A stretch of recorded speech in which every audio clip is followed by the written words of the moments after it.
আচ্ছা, ভোট দিতে গেছেন? যতদূর জানি একান্তই যদি ব্যতিক্রমের মধ্যে না পড়েন বা ব্যক্তিগত ইচ্ছা থাকে, যারা চাকরি করেন তাদের ব্যক্তিগত যদি কোনো ঝামেলা না থাকে বা চাকরিগত কোনো ঝামেলা না থাকে, তারা মোটামুটি ভোট দিতে গেছেন, ধরে নিলাম যে ভোট দিতে গেছেন। তো এই ভোট নিয়ে বেশ কয়েকদিন থেকে অনেক কিছু হয়ে গেল না, বা হচ্ছে। এই যে আজকে নির্বাচন হচ্ছে, নির্বাচনের পরবর্তী সময়ে কে জিতলো কে হারলো সেটা নিয়ে একটা অস্থিরতা হতে পারে বা হয়। আবার অনেকে নির্বাচন বয়কট করে বিভিন্ন কারচুপির অজুহাতে, বা আসলে অভিযোগগুলো কখনো কখনো সত্য।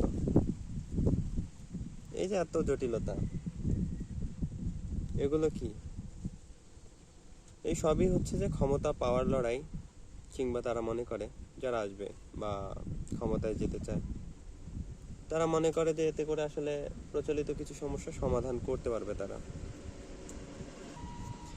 কিন্তু বিষয়টা হচ্ছে প্রচলিত সমস্যাগুলো সমাধান করা এত সহজ না।